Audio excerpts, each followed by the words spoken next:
the weather forecast with Coloca and its multipurpose banquet hall, Il Palazzo.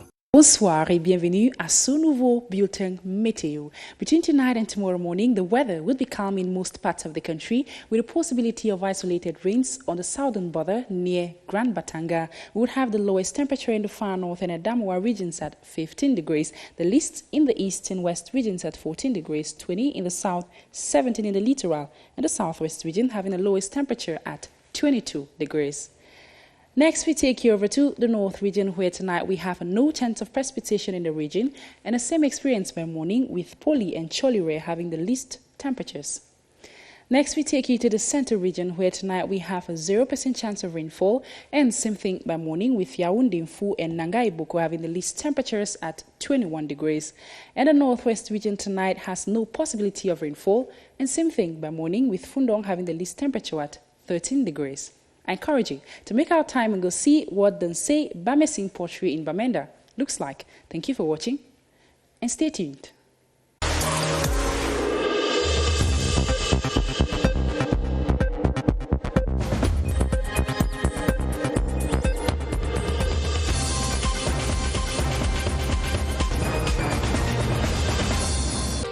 Coming up tonight, the government has disbursed 1.7 billion CFA francs as campaign money for candidates in the February 9 joint polls.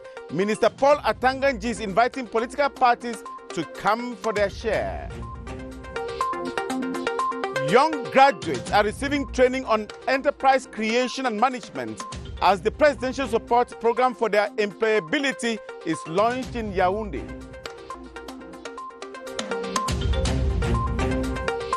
And construction works on the playground of the Olympic Stadium that will host the opening match of AFCON 2021 will be complete in April. The details now. Thanks for watching the 7:30 news on CRTV. I am Moki Edwin Kinzaka in Yaoundé. We begin with this press release from the cabinet, or the Director of Cabinet of the Prime Minister's Office. It reads, on the esteemed instructions of the President of the Republic, His Excellency Paul Biya, the Prime Minister, Head of Government, Chief Dr. Joseph John Gute, will preside at the inauguration ceremony of Bengo Hotel in Ebulova on Thursday, January 30, 2020 at 10 a.m. It is signed Director of Cabinet of the Prime Minister's Office. The 58 political parties running for the February 9 legislative and municipal elections have received state funds to help them carry out campaigns. The money was disbursed today at the Ministry of Territorial Administration about 5 days into the campaigns. Before the distribution of funds, Minister Paul Atanganji explained why the money is given in cash to the various political parties taking part in the elections. Let's listen to him. Inviting all political parties and stakeholders to come and meet us today. That's the Director of Political Affairs. To receive the first installment of the funds provided by the government. We heard a lot of stories about lateness, that the funds are not available and why were we delaying. The answer is simple. You know that after the process, we had pending issues in the Supreme Court, and the Minister of Territorial Administration cannot have a complete list of the political parties when we still have pending litigations at the Supreme Court. So it was just but normal for us to wait that everything, all the files are treated at the level of the Supreme Court. Then ELECAM will give us the final list of all the political parties, and it's only after that exercise that we can now put in place a program to disburse the funds. The total amount is 1,700 million francs that the government will put at the disposal of all the political parties. The disbursement will be done twice. The first installment is paid today. And after the elections, pending on the results, we'll have to do the second payment. We have 850 million francs disbursements today to all the political parties. And after the 9th of February, we'll only have a rendezvous with those who effectively have representatives in Parliament and in the councils. Onto this press release from Elecam, the Director General of Elections wishes to inform political parties and stakeholders of the electoral process that in regard to the twin legislative and municipal elections of February 9, 2020, every polling station shall be managed by a single local polling commission composed as follows. 1. A chairperson appointed by the divisional branch head of Elections Cameroon. 1 representative of the administration appointed by the sub-divisional officer. 1 representative of each list of candidates for the legislative elections, and 1 representative for the municipal elections appointed by the political party running. All the same, they can choose to appoint a single representative for the 2 elections. The Director General of Elections also reminds the concerned that names of the representatives mentioned above must be notified to the Elections Cameroon Council branch concerned not later than 6 days before election day. Young graduates from the 10 regions of Cameroon are receiving training on setting up and managing personal enterprises. The initiative under the Presidential Support Program for the employability of young graduates of higher education through the creation of enterprises is aimed at fighting poverty. Luma Slim Davis reports that the Secretary General of the Ministry of Higher Education, Professor Wilfred Gapsa, is supervising the training. The government is bent on making Cameroon an emerging economy by 2035, conscious of the stakes and challenges and recognizing the role youths have to play in this drive. President Paul Biya decided to provide the know-how for youths to better embrace the challenge. We have this presidential support program provided for higher education graduates, which is a possibility given to young graduates with good ideas, innovative ideas, creative ideas, who are putting in place enterprises that are not working normally, but which are bankable, which are good, which are competitive, and that can help them become reasonable and entrepreneurs tomorrow. The Edo State is going to, if they are pre-selected, the selection team is very, very exigent. We want to believe that the 20 that will come out of it are going to be projects that all of us would admire, and so encourages young men to become reasonable people in the society and be part of the emergence of our country come 2035. The 5-phase methodological approach of the project consists of identifying and sensitizing those concerned, selecting the projects, coaching and nurturing selected projects, as well as putting in place and follow-up of the young enterprises. Among those pre-selected for the final phase of the Presidential Support Program for the employability of young graduates of higher education through the creation of enterprises, PAEG, and Salah Leonard, Lobe Maloba, and Tambe Karozon. These contestants are coming from the northwest and southwest regions with projects that aim at producing cancer treatments in Cameroon, improve the quality of chicken sold in the market, and train youths in civil engineering. Our reporter Cynthia Saptola profiles the 3 graduates for the 7:30 News. All the way from the Northwest region, this part-time teacher and holder of a master's degree in civil engineering sciences is one of the 100 shortlisted for the Presidential Support Program. His project, that of training youths in civil engineering skills. I noticed that so many youths were idling around. I decided to come up with a project to take them and train to be skillful. If this project is financed, I will be able to empower so many Cameroonians residing in the Northwest region. Another pre-qualified candidate is 29-year-old Lobe Maluba. The young scientist from the Southwest region and current candidate in a PhD program was trained in medicinal chemistry and came up with formulations working on diseases like cancer, malaria, and tuberculosis. In Cameroon, we do not have any drug manufacturing companies yet. We rely on huge imports of drugs.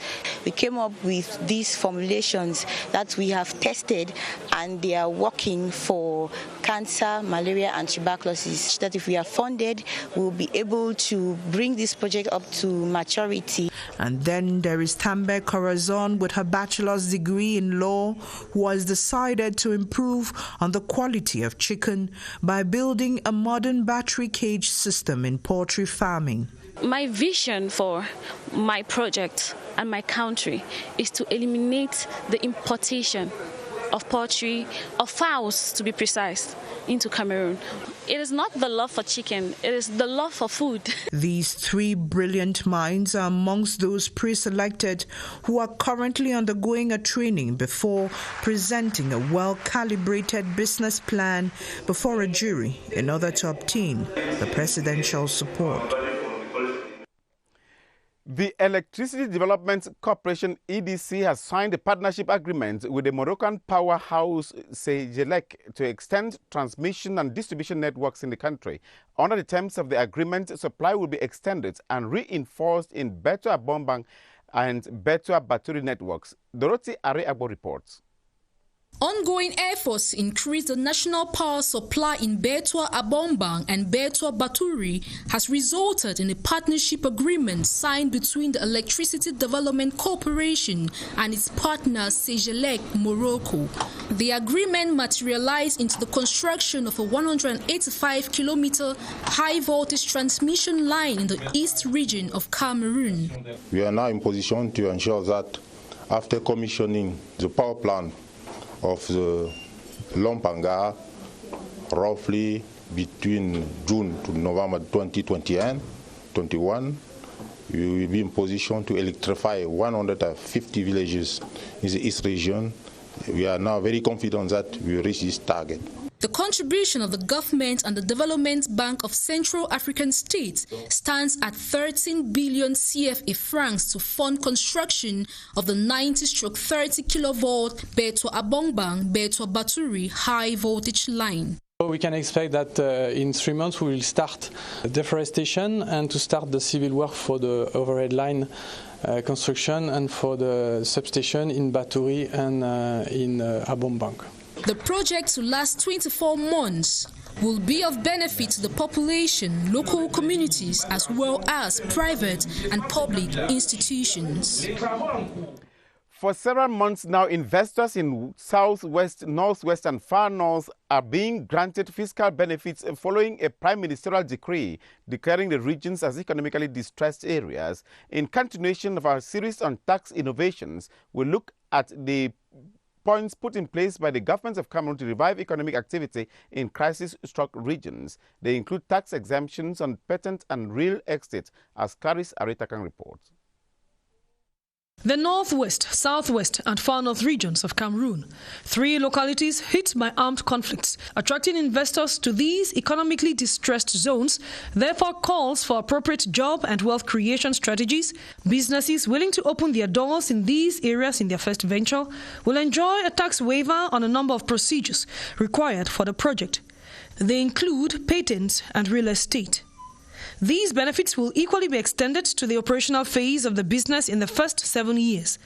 In exchange, companies will have to use raw materials produced in the concerned locality to carry out activities leading to the creation of at least 10 direct jobs. Moreover, an equipment overhaul will give them access to 30% in tax credits.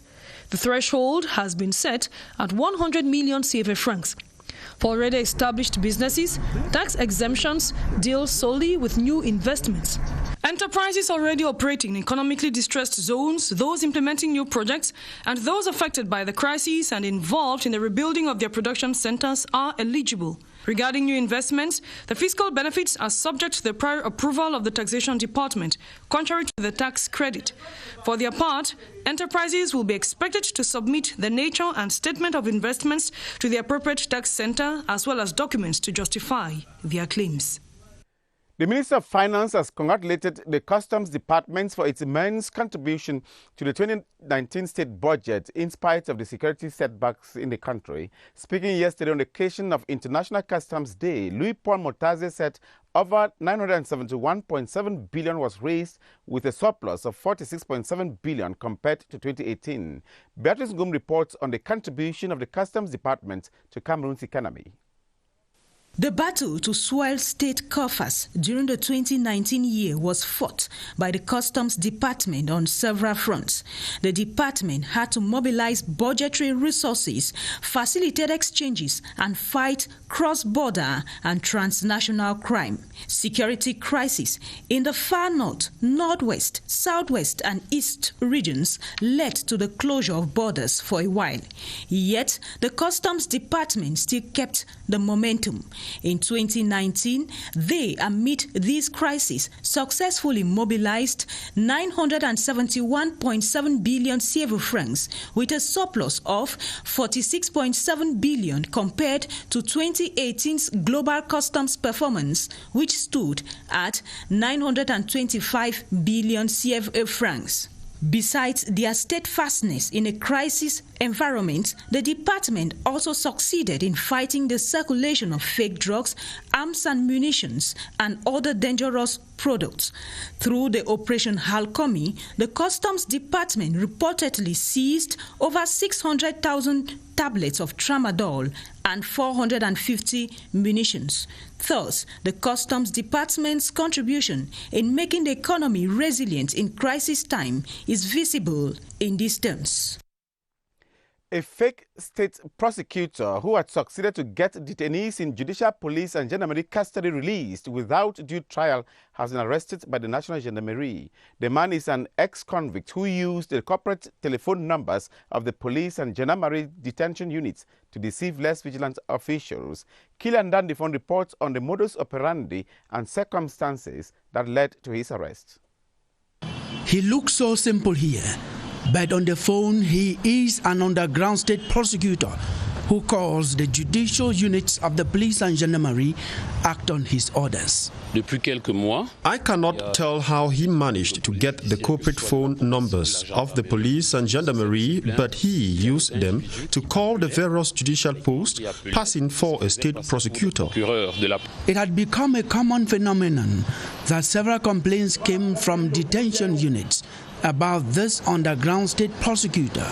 The Mfundi Gendarmerie Bureau of Criminal Investigation tracked him down through the phone number he was using. When the call was not for influence peddling to release suspects who are his accomplices, it was to get information from their family and extort some money from them. The gendarmerie has put an end to the activities of an individual who had become a security, judicial and public danger. He actually succeeded to get some detainees released by less vigilant judicial police or gendarmerie posts, but we have put an end to it.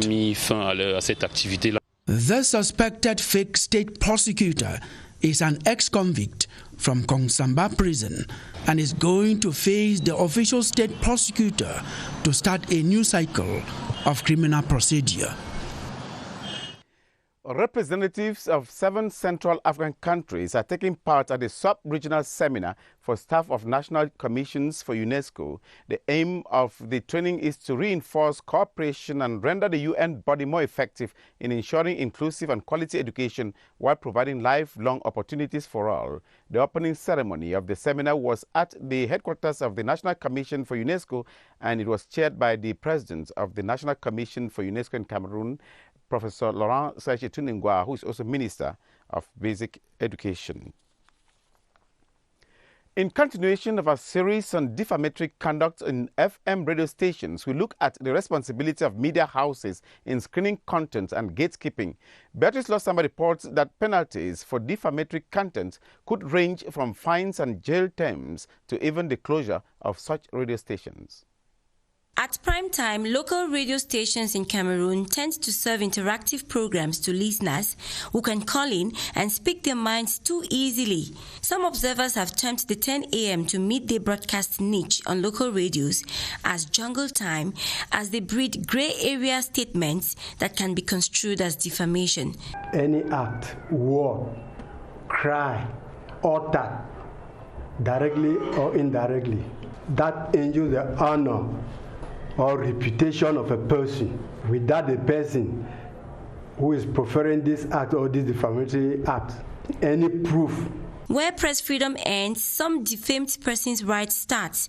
Defamatory claims may be made at most 4 months after the act, and the defamer is at the mercy of the law. According to Section 305 of the Cameroon Penal Code, anybody charged with defamation will be liable for imprisonment as from 6 days to 6 months, and with fine of from 5,000 francs up to 2 million francs. Plus, the 1990 law on civil liberties authorizes the closing down of a media house or the withdrawal of its license for airing illegal and inflammatory content worth avoiding.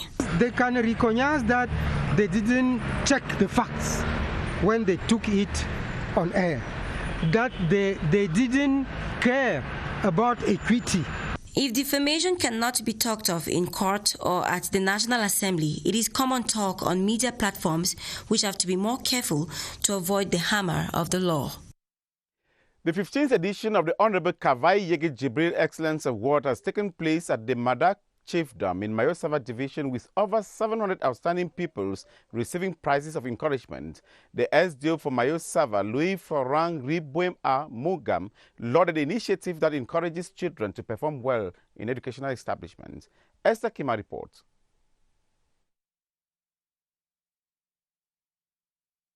They came out in their hundreds from the 11 colleges and 65 primary schools in Tokombere subdivision to get the reward for hard work and to testify of the marvels of the Excellence Award initiated by House Speaker Honorable Kavai Yegi Jibril in the last 14 years. As reiterated by the prefect for Mayo Sava, Louis Florent Riboem Amungam, the didactic material, school furniture, computers and sewing machines are welcome in the community and translate the zeal to empower the youth. The impact of the award has been immense as the area has excelled and topped the charts in official examinations. Have received from the President of Assembly a lot of material to use in classrooms to be performant. I'm very happy today because today I'm received many things about development of women of Tokombere. I'm saying thank you. As they pledge to make judicious use of the aid, the education community, however, calls for better facilities. We have to solve the energy problem and maybe look for more trained teachers for the course of the study. The population commends Honorable Kavai Yegi Jibril for his benevolence and now awaits the 16th Excellence Award, where some 1,000 pupils will be acknowledged for hard work. A grand national session to pray for peace and unity in the country will take place in Yaoundé on February 3rd, 2020. This information was made public this Wednesday, January 29, during a press conference which took place at the Yaoundé Red Cross Center. The prayer session, which will take place at the Yaoundé Sports Complex, is organized under the theme Together, Let Us Pray for Peace, Stability and Unity in Cameroon. After today's press conference, one of the youth leaders told our reporters just what the prayer will be about. Crisis that we have in this country. So we decided to come as one person, all the youth leaders, to come together to pray for this nation, for the stability, prosperity and peace, so that things can go better for us. So with this prayer, we believe so much that as from the 3rd of February 2020 this year, a lot of change is going to happen in Cameroon. And we pray by the grace of God that as we are gathered as youth, we believe that God is going to impact this nation and many good things will happen for Cameroon for 2020. The playground of the Olembe Stadium will be ready for use in the month of April. Contractors gave the assurance today to the Minister of Sports and Physical Education, Professor Narcisse Molekombi, during an inspection visit of the facility. Roman Kenyi reports. Arriving the Olembe Sports Complex this Wednesday, Sport and Physical Education Minister Professor Narcisse Molekombi, accompanied by Central Regional Governor Nasiri Paul Biya, were both led into the stadium by officials of Magiri Construction. Here, they were reassured that the playground will be ready by April this year. According to Magiri Construction, they had to redo the foundation of the playground That was poorly done by Pichine Group. The work of McGill is to give a diagnostic of the work have been done, and with those diagnostic, we will be able to continue the work. The diagnostic is very important, is technical things, and there is norm. The target of McGill is to give the playground in April. From there, the minister and his entourage were ushered to the dressing rooms, where the progress of work is said to be impressive. A few weeks to CAF inspection visit, the local organizing committee has also been assured that the labor force, presently made up of 220 workers, will be beefed up beginning February. The 7th International Responsible Tourism Conference is underway in Douala. The 3-day event that brings together participants from Cameroon and abroad aims at promoting responsible and sustainable tourism. Details with Bala Sadu in Douala. Developing sustainable tourism in the African continent in general and in Cameroon in particular is one of the top priorities of the actors working in the domain. The 3-day conference on international responsible tourism taking place at the Douala Maritime Museum focuses on sustainable tourism in emerging African countries like Cameroon.